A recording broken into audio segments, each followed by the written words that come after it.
Today I want to talk about the unconventional love of God. When we think about the parable of the prodigal son in Luke 15:11 and 32, the focus usually is predominantly on the actions of the younger son. However, today I want to shift the paradigm of thought so that the father in the parable is in focus. I want us to envision the story through the eyes and the heart of a loving father of privilege and power who, against the grain of hierarchical societal norms, accepts the shame and subsequent desertion of a demanding child for which the father gives and sacrifices all.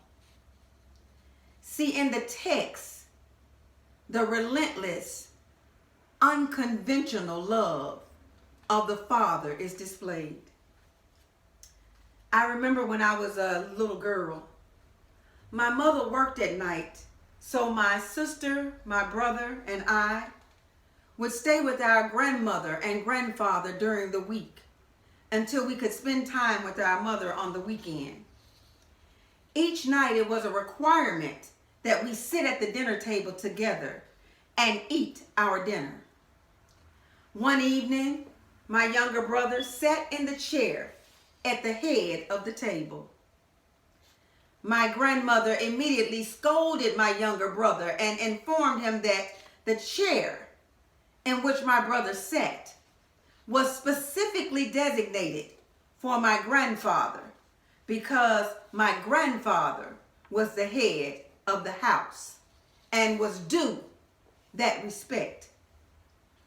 And so it is in the text. The father in the parable is the head of the house in this patriarchal society and is due respect for the position of power that the father holds in the family.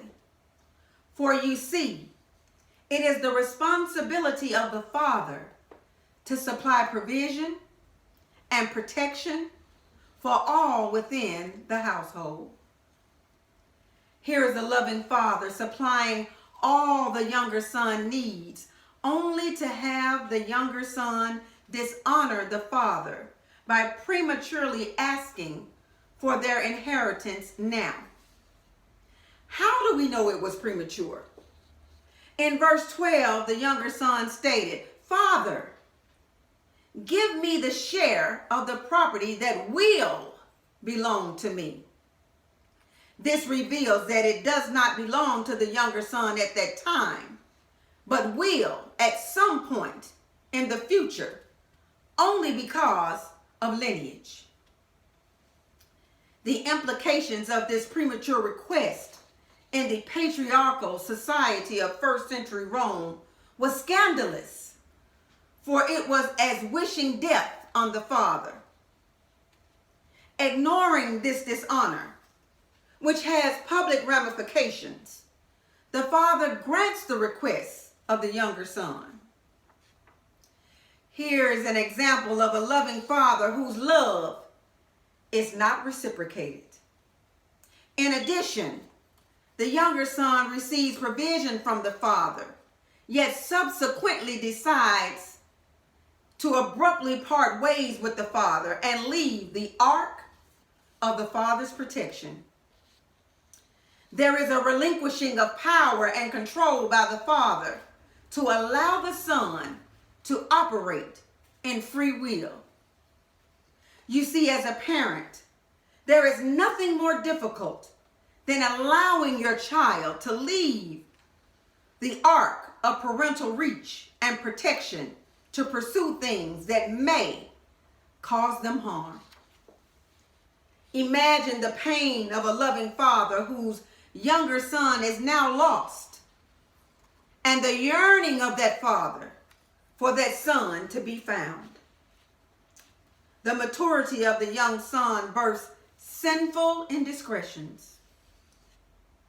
To each of the younger son's indiscretion, the father responds with what is considered shameful behavior because it contradicts the cultural norm of society in those times.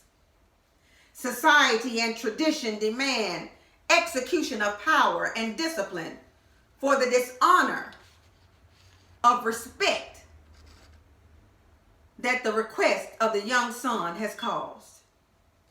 Yet the father bestows power and inheritance on that same son.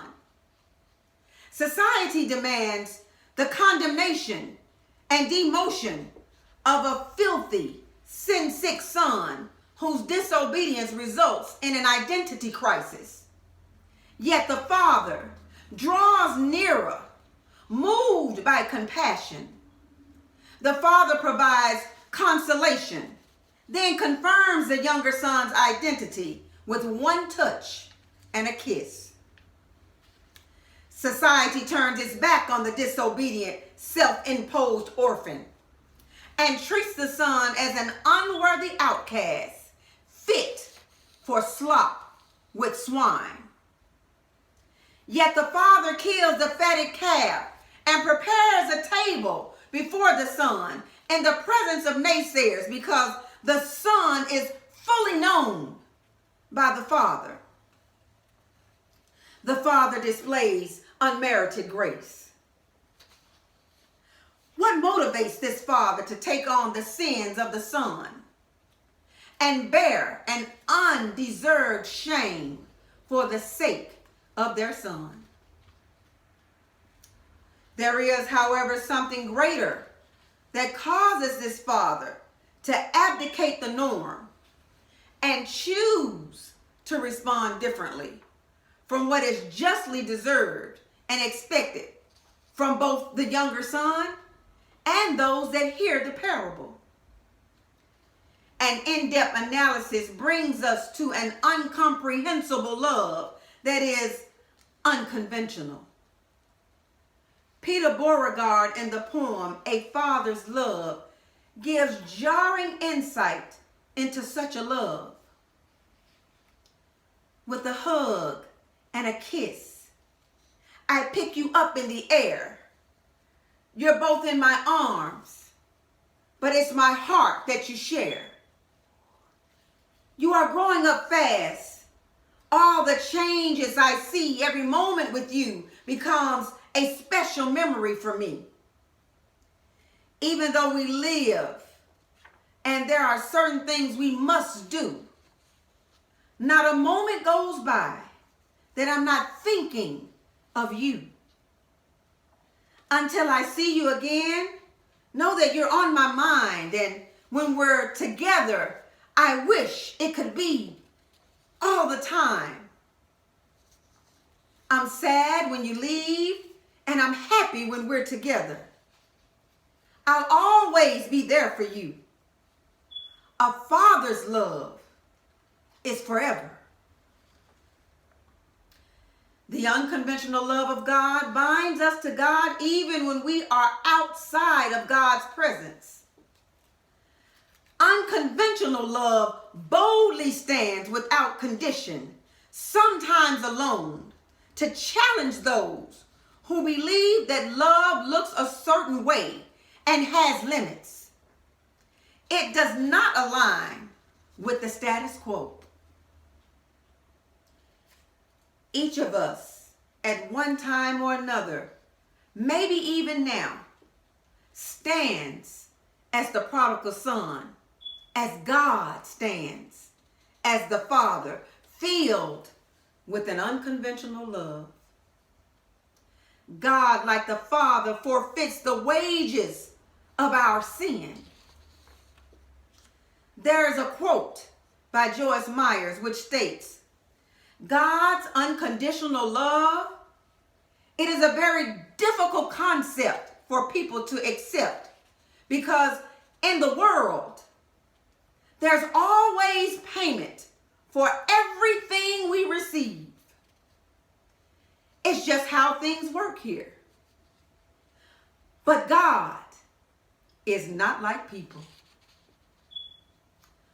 Although we deserve the wrath of God's sovereignty, we receive the gift of God's provision. Although we deserve the imprisonment of condemnation, we receive from our Father compassion, embrace, and an unfailing affection which frees us from all debts.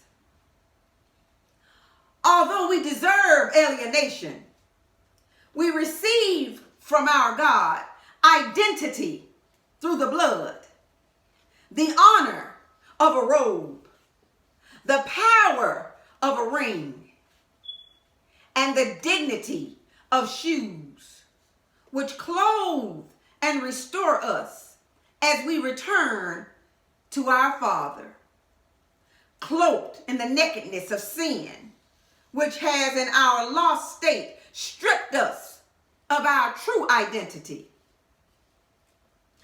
Although we deserve the mark of ostracism, we receive from our God unconditional acceptance back into the royal priesthood of believers at the table of fellowship in celebration and communion.